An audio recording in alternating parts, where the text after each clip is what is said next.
In March 2023, more than an entire year ago, I stumbled upon this very video, uploaded months earlier than that. Little did I know that this would spark an appreciation, love, and obsession with a simply designed girl that featured a side ponytail, vermilion eyes, and a Dorito shape ahoke. So with that, let us start this definitely unbiased video unraveling and unpacking the character of Nijika Ijichi starting from her earliest appearance. No, I mean the very, very earliest appearance. No, that's the trailer. I mean the very, very, very earliest appearance. Now, I highly recommend that you either read this chapter before continuing or after watching this video, as it is crucial to understand Nijika and does not spoil the events of the story beyond the anime, and also prepare a lot of tissues.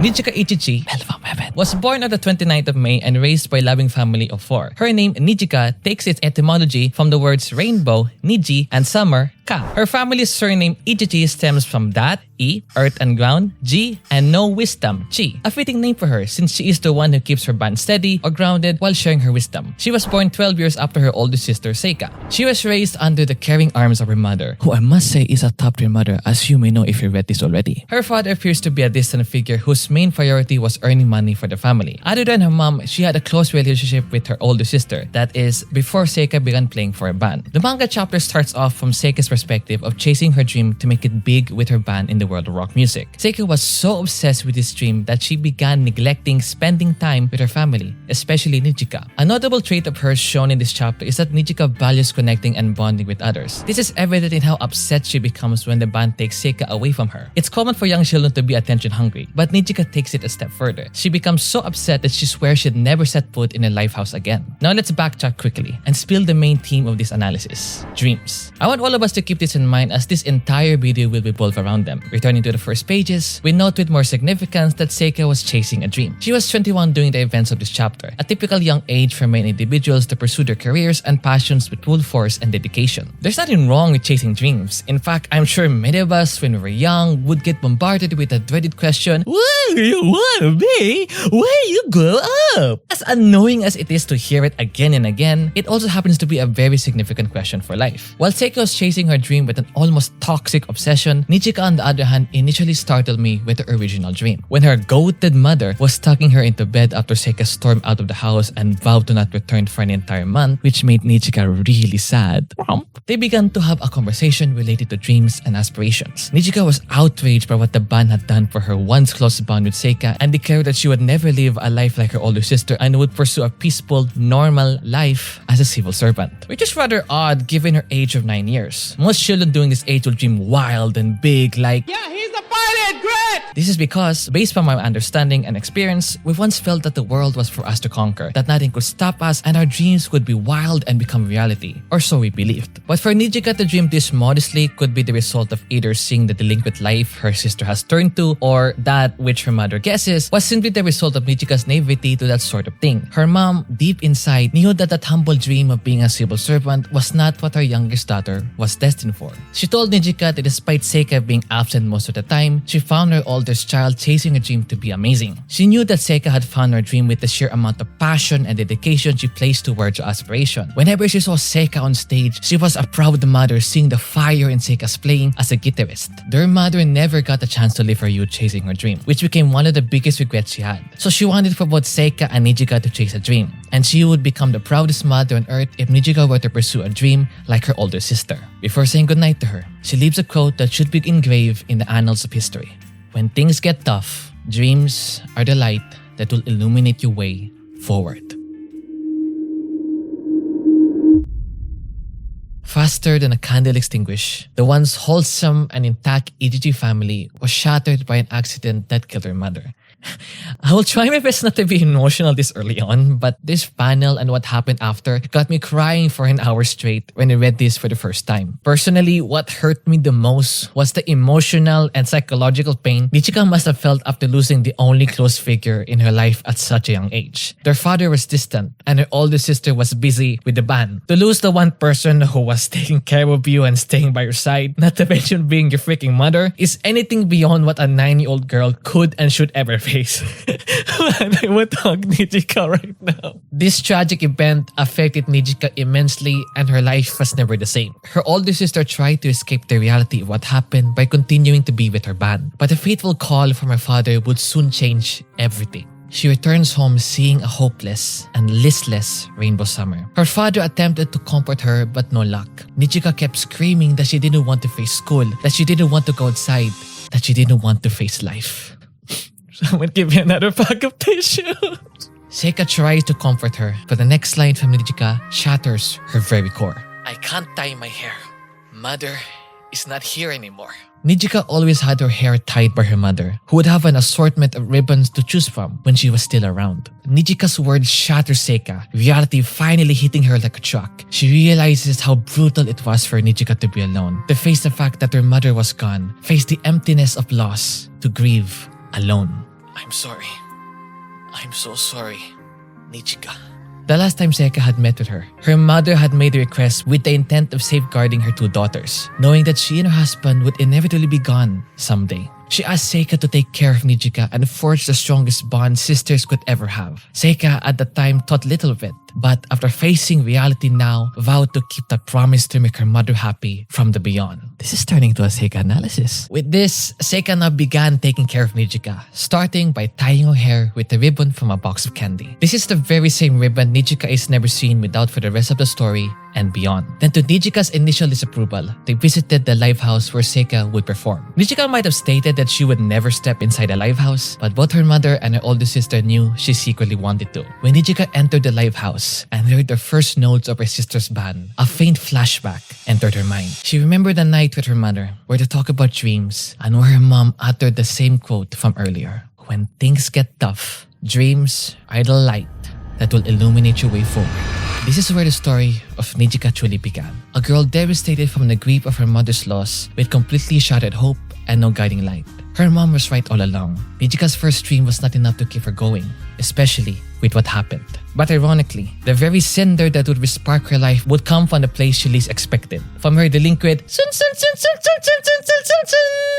sister, and from the thing she hated the most, bands and the world of music. Seika, upon seeing Nijika smile once more, realized her new dream in life, to do everything she can to protect her younger sister's smile. Real! And as for Nijika, she finally found her true dream, which is to pick up the guitar, the drums, because she thinks it's cooler. Poor Seika. Skipping to the closing panels of the chapter, we see the opening of Starry, a new live house, which Seika left her band to manage. Honestly, a shame since the band was so close to massive success. This place is quite special, as it is dedicated for Nijika and their mother. In her words, at this live house, there will be as many bands as there are stars in the night sky. I hope this will become a place that shines so brightly that it reaches our mother. Man, give this chapter an Oscar. I was legit crying while making this script and even right now recording this. Seika vs. Girl. Woohoo! Nijika, you're making her angry. I mean, Nijika deserves all the hugs and praise and for you to subscribe. What makes Nijika amazing is her resilience after everything that happened to her. I am simply in awe at this girl who faced such a tragic past to go into what we know and love in the anime. I think it is because this true dream has shaped her in new ways and has truly given her the will to face life. Over time, Nijika matures at a much more rapid pace compared to most girls her age. After experiencing being doted on by her mother, she follows suit and develops motherly traits, such as learning how to cook, wife, learning how to do house chores, wife, and learning how to control colorful individuals such as her older sister. This trait becomes incredibly handy later on. The present bond between her and older sister is realistic and what you would see between most siblings. As Rotska stated, they may fight and quarrel a lot, but always love each other in the end. Their bond has indeed become what their mother hoped for, super tight and very close. Just their dreams on their own is enough to tell you how much they value each other. The things they do as sisters are sweet and make you wanna sana all with your siblings, if you have one. It's also worth noting that both Ijichi sisters share a lot of traits that make them rather amazing. They both have Dorito Hotspot and share tsundere traits. Yeah, even the goddess is a mini tsundere. Wait, am I also a tsundere? but also possess people skills and are leaders in their respective areas. Nijika is the leader for Kessoku and Seika manages story. They also possess observation skills, able to read and understand individuals such as a particular pink creature. There's a lot more to praise about the Ijichi sisters, but that would defeat the purpose of the Seika analysis video later this year. So let's leave with a quote from Red Hair. The Ijichi sisters are not just great characters, they would be great people if they were real. These two characters feel not like drawings, but plausible behaviors from real-life people, a detail pointed out by Steel. Though at times they may kill each other, notably during the audition arc on episode 5, Seika taking on the antagonistic role was necessary for Nijika's growth and for Kessoku-pan. Seika too acts as a guiding light, but in a more hands-up approach befitting adults, which is in direct contrast to Nijika's more active approach with her colorful bandmates. And yes, I said colorful as Nijika tends to attract characters that are extremes of their types, which makes her the most normal and motherly figure for them all. We have the introvert, the extrovert, and the loner. Let's start with the loner. Chronologically wise, the flashback in episode 4 is the next event that happens after the backstory chapter for Nijika. In pursuit of her dreams, she approaches Ryo, who was at that time sulking and feeling down after her former band bitterly split apart due to a clash of ideologies. だって私、寮のベース好きだし。 It is worth noting the impeccable timing of Nijika's approach. As Ryo stated, she was very close to giving up on the whole band thing entirely. Both Reddit comments and input from Dorito Hotspot share the same sentiment that Ryo might have dropped the whole band and music dream entirely if it wasn't for Nijika. Her timing saved Ryo and her dream, and Kessoku band was officially formed with a drummer and a bassist. In a typical rock band, the drums and bass are the cornerstones. They're like the meat and potatoes, the rice to your ulam, the foundation on where a house stands. With that in mind, the synergy between these two instruments and their players need to be tight. If they're not, the whole band might just collapse. So what is both coincidental and cool is that the relationship between Nijika and Ryo is indeed very close. Whether Akihamaji did this on purpose or not, they perfectly exemplify the relationship a drummer and bassist should have. Ryo is technically the second closest person to Nijika behind Seika. How is that the case? Well, Nijika's behavior towards Ryo is similar to Seika. For people she is not familiar with, Nijika acts very sweet and angel-like. This is how she treats the other two members of Kessoku-pan. But with Ryo and Seika, she lets herself a little loose by being grumpy and even tsundere-like. Wife! This is not a red flag by any means, as it adds to Nijika's realism as a character. No one in real life can constantly act like perfection incarnate. And if they do, we know for a fact they're just keeping the act up. So for Nijika to possess both angel and tsundere behavior makes her more appealing and wife material. But beyond this, her chemistry with Ryo is just like an old couple or the chemistry between Clarkson, Hammond, and May. They are definitely the comedic duo of the entire show, with Nijika acting as a straight man with Ryo. These two are always hilarious on screen, with Nijika always being frustrated with and trying to restrain and handle Ryo's goofiness. This illustrates a closeness to one another very masterfully, as Nijika is the only one who receives the harshest remarks and jokes from Ryo. Ryo is comfortable airing her genuine thoughts to Nijika without filter or tact. Give this to a comedy show! What I find admirable about Nijika, however, is that she is willing and capable to handle bizarre and odd individuals such as Ryo. This, I think, is because of her exposure to Seika, who is a colorful character herself. So even if you think you're the weirdest individual, you have a chance to hang out with Nijika. Please don't be weird though. Beyond the comedy and close bond, their relationship truly benefits them both. Redder quotes their friendship as acting like bridges to one another, where they lead each other to destinations they will not be able to achieve on their own. Notable examples are Ryo acted as a bridge for Kita to initially join Kessoku-pan and help Nijika stream. Ryo helped Nijika to ask Kita something on episode 6 when Nijika couldn't say it out loud. Ryo assisted Nijika in meeting with Sikak members on episode 10. And of course, Nijika acting as the bridge to Ryo's stream for bringing her back to the band world. They are more than just comedic partners, but partners in helping each other's goals and lives, which is why they're S tier. Oh, hold on, no spoilers, no spoilers. We interrupt this special podcast for us to talk about the Nijika Beams. Hi there, it is indeed I, Niriki, with a special guest. Hello, my name's Raymond, Nirika's trusty companion. Say, Niriki, from the documents so far, we can see that Nijika is such an amazing girl. That's right, Raymond. Nijika has so many amazing traits that she has an almost cult-like following to her. What now? Well, as you see here, there are dedicated pledges, inside jokes on her Dorito shape Honkai, a freaking subreddit titled Church of Nijika with the high priest and whatnot. There's also a Bible known as a Nijika Analects found on the aforementioned subreddit. Lastly, the Japanese fanbase have taken on the brilliant idea of slapping Nijika's face on a deer due to how close her name spelling is to deer. Oh my Farina! These people have gotten insane! I still haven't mentioned the most insane part. The part where they believe Nijika's real. Eek! But how is that possible? She's a fictional character! What did you just say? That she's fictional? Fictional? You calling a Are you out of your mind? Do you see this? Or how about this? Her movements are life and she is real. Oh, do you see this? She's moving out and about in the real world. She just said hello to me when I woke up in the morning. She made me breakfast. She and I slept together in the same bed. She and I talked about our dreams. We were holding hands at the beach. We even enjoyed Shirashidon, which was amazing. So how dare you say that it's fictional? She's real. Every part of her is real. So listen here, you emergency food. Don't you dare say she's not real. She's real. Every part of her is real. From head to toe. Every word she is real to me. Don't say wrong anything to a girl that saved my life from depression. You know I was so close to giving up on everything. She appeared onto me. She held my hand. She gave me hope. She gave me salvation. I am not here today if she didn't hold my hand and hug me tightly. Then everything's right. She's real. She's real. She's real. She's real. And look at her just holding my hand right now. And she also wants to beat you up, you little creature. So take that back, the everything you say back right here, right now.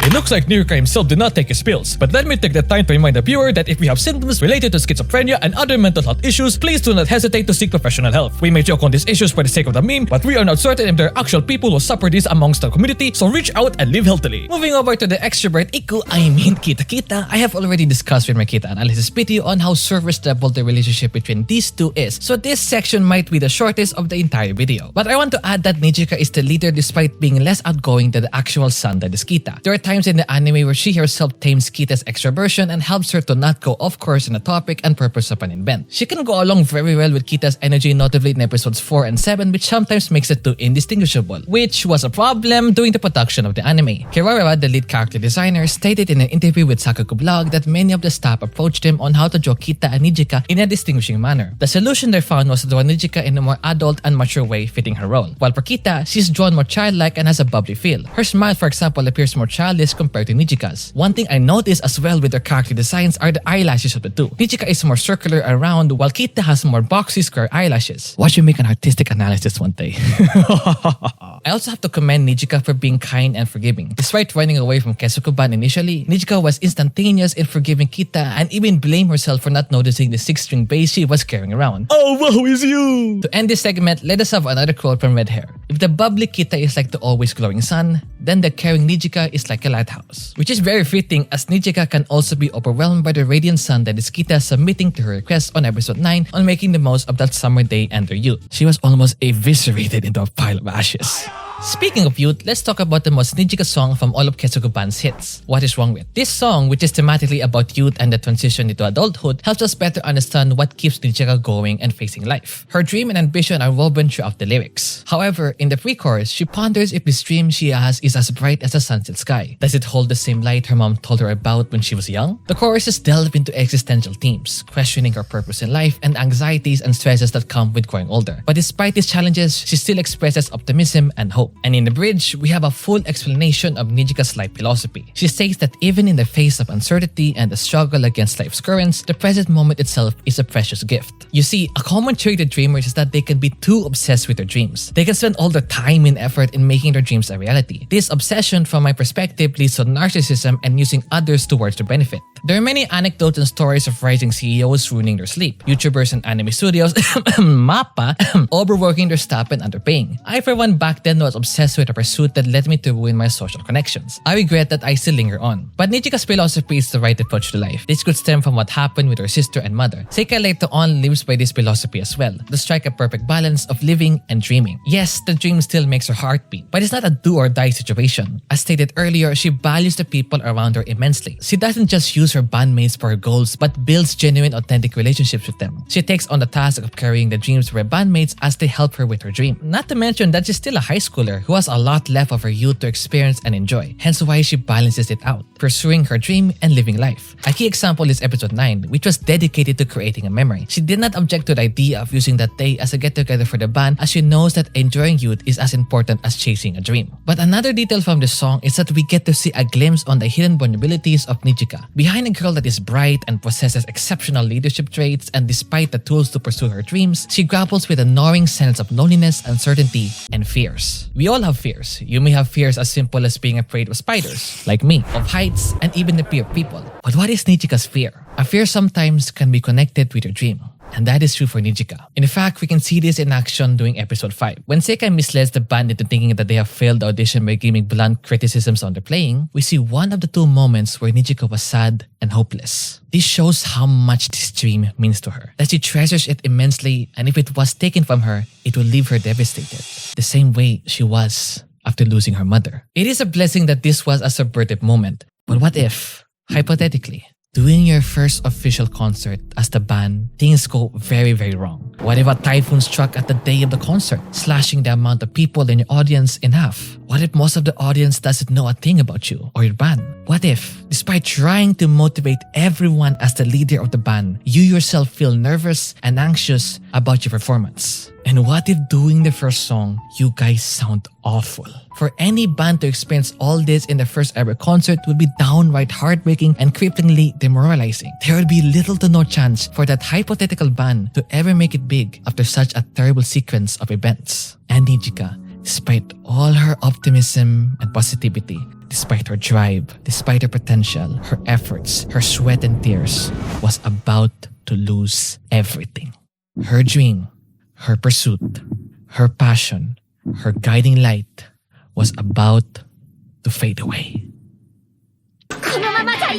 If you've been paying attention, I have indeed not mentioned the name of the protagonist of this very anime, and I have intentionally delayed analyzing her dynamic with Nijika until now. This is because their dynamic together is one of, and dare I say it, the very best in the entire show. I analyzed the first interaction between Nijika and Bocchi with Bocchi's character analysis, but that was through Bocchi's perspective, not Nijika's. So let's hit the Uno reverse card and see from the other way around. Nijika on that day was feeling disappointed and extremely worried about the fact that their guitarist and vocalist ran away when they were about to perform at Starry. Desperate and in need of a breather, she took a stroll outside. To her surprise, she spots a pink-haired girl with a guitar alone in a swing. Impulsively and with full assertiveness, she goes up to and initiates conversation with this strange pink blob. A detail that I noticed with Nijika is that she's always the one to break the ice when it comes to meeting people. She immediately uses Hitori's first name, which surprises Bocchi greatly. This is because Nijika wants to connect and form a bond. And in Japanese culture, using first names is a way of showing intimacy and closeness. So Nijika using Bocchi's first name provides a very much needed layer of comfort to her. Another detail that I want to point out is that even after Nijika realizes the true colors of this quiet girl, she doesn't change her mind in asking for help in the concert. Nijika at any moment could have politely let Bocchi go, but she didn't as there was no other choice. Remember, this stream means a lot to Nijika, and even if she has to take in a hopeless, pink, glitchball creature, she'll take that risk. And we all know that this was the best risk she has ever taken in her life. Yes, adopting this pink creature proved to be more than a chore for Nijika, but if you were to recall a point early on in this video, I mentioned that Nijika, after being doted on by her mother, developed motherly traits that are on full display in her interactions with Bocchi. Episode 1 is practically an introduction on how the motherly Nijika would treat the pink creature. She kept on pushing and motivating Bocchi in a supportive manner, while also sharing her weakness and flaws as a leader. As any motherly figure, Nijika drops some wonderful quotes that inspires not just Bocchi, but to the viewer as well. You can't give up on playing in a band just because it didn't work out today. And the key is to have fun, even if you suck. From the rest of the episodes, we see Nijika raising and helping her pink creature grow. Various Redditors and Dorito Hotspot members all agree that Nijika is the foundational figure to Bocchi's growth, which was furthered by other characters such as Kita, Ryo, and Kikuri. But if it wasn't for Nijika taking in Bocchi on that fateful day, it would be too grim to imagine what Bocchi would end up being. Probably a big blob. The most beautiful trait of Nijika is how considerate she is, especially with Bocchi. Even her voice actress Sayumin has a say on this matter. I want to be more like Nijika-chan in terms of being considerate of others. I admire her. Examples of the considerate Nijika are as follows. In episode 2, she makes the effort to send a text message encouraging Bocchi on her first day of work. Late on in that episode, she showers praises on Bocchi for serving a customer face-to-face even if most would deem that act as ordinary. In episode 3, we see her going along with the whole energy drink request, despite how completely random and out of pocket it was, and empathetically giving Bocchi the task to guide Kita on the drinks counter after seeing her feeling worthless. In episode 6, Nijika was worried the requirement to sell tickets may have overwhelmed Bocchi, and with Bocchi Bocchi absent in practice, Nijika asked Kita to get a better idea of what Bocchi was like at school. In episode 4, she helped Bocchi out of a tough situation when the curious radiating Kita asked Bocchi during the meeting on any suggestions she may have. Also, the meeting was done as a way for Kita to take a break from practicing, which demonstrates that her considerateness is not limited to one character. Also, in this episode, Nijika remembers a detail about Bocchi thanks to her observation skills that she uses on the first of 2 best Bocchi and Nijika scenes. During the last practice of the band before the audition, Nijika ends the practice early as she observed Bocchi feeling both fatigue and having thoughts in her mind about the band's quote-unquote growth. She might have also ended this practice early and subsequently chased after Bocchi during the now iconic vending machine scene due to the thought that Bocchi might have felt forced to go along with this whole Kessoku band thing. In a wonderful display of animation, Nijika hands over a can of cola, the very details she remembered about Bocchi during episode 4, and starts a conversation about Bocchi's intention with the band and eventually, the dream. 私はさ、目標っていうか夢があるから。 Precisely 13 minutes and 37 seconds into the episode, Nijika drops a hint about her dream. She even admits to Bocchi that this dream fires her up and makes her do things impulsively with excitement. Bocchi insists that she's more than happy to be part of Kessoku band, which relieves Nijika of any potential guilt. Bocchi then asks about the dream. She, along with us, initially thought that the dream was to get famous and perform at the Budokan, but Nijika, through that beautiful schizophrenic scene, hints that it's way beyond that, and she'll tell her one day. Let's breathe for a second and ponder, why didn't Nijika reveal a dream with Bocchi right there? Or even to the rest of the band? It's a small detail that can leave others asking. Logically, it would be great for Nijika to share that dream with others. I mean, who doesn't love sharing their dreams? Wouldn't it be awesome to receive praise and attention from it? Aha, dear friend. Time for the counterpoint. Sharing your dreams is a double-edged sword. On one hand, you receive a lot of praise from others that makes you feel inspired and motivated. But on the other hand, you build expectations for yourself and others. And if you fail at meeting those expectations, it ends up being hard on you, and you might judge yourself too harshly. This is why personally, I haven't shared my actual dream in life, and don't plan to. It is better to show than tell. For Nijika, other than avoiding the hollow praise and encouragement, also knows the burden she might place on her bandmates if they were to know about her dream. The rest of the band placed all of their dreams under Nijika's care with her being the leader, and she personally takes responsibility for those dreams, and she feels that it should not be the other way around yet. Nijika needs to trust someone entirely and is confident that they can handle the dream and help her make it a reality. Despite not knowing Nijika's true dream, Bocchi gives her all during the audition as she was moved and inspired by Nijika and valiantly shared in the effort to keep Kessoku band alive and inadvertently keeping that dream alive as well. And 3 episodes later, under the roar of a powerful storm, to a small audience of 10, Bocchi does the very same thing again. This particular reaction of Nijika recently has a new meaning and depth for me. While Bocchi was soloing with all her might, Nijika's reaction started from being surprised and shocked, but as Bocchi played more, Nijika went from confusion to amazement, almost as if her dream was brought back to life. This scene is a direct parallel to when Nijika heard Seika for the first time, and the way Nijika's eyes sparkled to Seika's playing sparkled the same way with Bocchi's solo. And not just there, Seika played a key role in igniting and setting the foundation for Nijika's dream after the events in the backstory chapter. When Nijika was on the brink of giving up and losing it all, the passion from Seika's playing became the shining light for Nijika. And remember the quote from their mother, when things get tough, dreams are the light that will illuminate your way forward. A detail of this quote that I'd like to point out is that the dreams are not limited to Nijika's personal dream. As we can see, someone else's dream can act as the shining light for Nijika. First was with Seika, the original guitar hero, and now with Bocchi, the second guitar hero. Episode 8 practically acted as a repeat to what happened in that chapter. Nijika, despite acting tough, was as vulnerable and helpless as the other girls. She once again was on the brink of giving up, and she, too, was about to lose it all if it wasn't for Bocchi. And because of that, we enter the second best scene featuring Bocchi and Nijika. I like to think of this scene as the intersection of two dreamers. Why? Because under the beautiful nightlight sky, supported by a melancholic and hopeful original soundtrack, and the brilliantly cinematic use of a flashback sequence, we see Bocchi and Nijika sealing their fate as partners in dreams. And thus, Nijika finds the person that she can trust the dream with. 今日のぼっちちゃん、私には本当にヒーローに見えたよ。 Nijika, despite what Bocchi thinks of herself, has called her a hero. Nijika recalls all the times Bocchi saves her for the dream. The dream would not just bring Kessoku-ban to popularity, but to bring Starry into the map for her sisterly love with Seika. That even in the worst moments, Bocchi was there to help them push through. She and the others felt disheartened that day, but Bocchi fought, pick and string, and brought back the beat of Kessoku-ban. Bocchi then shares her dream to make Kessoku-ban the best it can possibly be. And of course, to drop out of school. Nijika laughs, saying that it's a tall order and semi-jokingly wishes that Bocchi could play the same way that she does in her videos. Then as Nijika proceeds to go back, she walks joyfully in front of the camera, her iconic hair swaying back and forth. As she turns to face Bocchi once more, she expresses that she now believes the dream will happen as long as Bocchi is by her side. She asks her to give more of Bocchi chants rock. And then, Bocchi the Rock. Nijika smiles and retreats inside. Bocchi's eyes flutter as the scene slows down for a moment, eventually giving out a yes. I Redditor pointed out how much that must have meant for Bocchi, the courage it took, and how much Nijika trusted in Bocchi for her to say that to her. Redditor even stated that this scene can be mistaken for the ending and even something romantic. Episode 8 sealed the union between the angel who changed Bocchi's life and the hero who Nijika trusts with her dream. The story of Nijika is one of tragedy.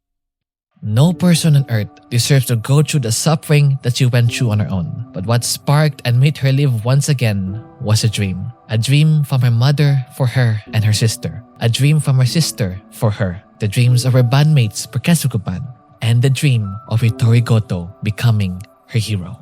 When things get tough, dreams are the light that will illuminate your way forward.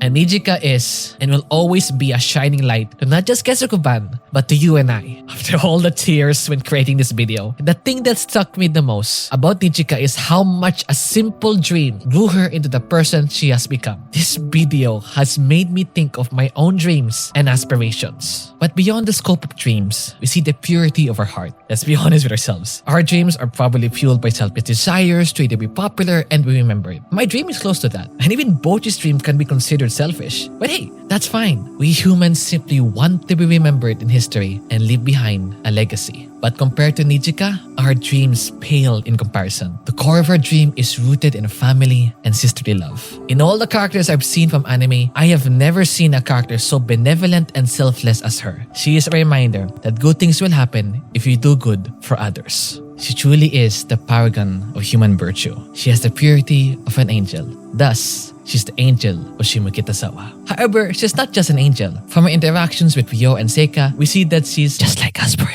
She can get mad, she can give the death glare. So yes, there's more to Nijika than just an angelic character. There is no defining trait for Nijika. While we can label her bandmates stereotypically, for Nijika, it is practically impossible because both her and her sister are the most realistic characters from the show. Seika being a lovable tsundere and Nijika being an awe-inspiring angel. Hence why, other than being the most desired girl from the show to either be a true friend or romantic partner, she has become a role model to the lives of the Bocchi The Rock community, to potentially you, the viewer, and I. She's a role model for how to live our lives and how to pursue our dreams. If a dream can change her life, then one can change yours too. In a world so confusing and turbulent, and with a generation so directionless, let us follow a Nijika step and dream. Does it have to be as grandiose as hers? No. It can be as simple as learning how to play an instrument or learning how to draw. It can also be living every day, inspiring and helping others, the same way Nijika is to her friends and all of us. All of us can grow to be like her. The world needs people who are selfless, kind, understanding, considerate, humble, benevolent, sociable, compassionate, and more. Like Nijika. So today onwards, let us become a Nijika for others. There is a lot left to express my love and appreciation for this character. In obvious and subtle ways, falling in love with her and relating to her has changed and is still changing my life. No essay, no pledge, and no documentary will ever be enough to praise such an awe-inspiring and lovable character as Nijika Ijichi. She is the backstory of Kessoku-ban, and she is the reason why Bocchi The Rock is named Bocchi The Rock. She truly is a rainbow out of a gloomy shower of rain, a shining light radiating both joy and hope. There is no perfect word to describe her because she's Nijika. Nijika. Nijika. Nijika. Nijika. Nijika. Nijika. The perfect girl.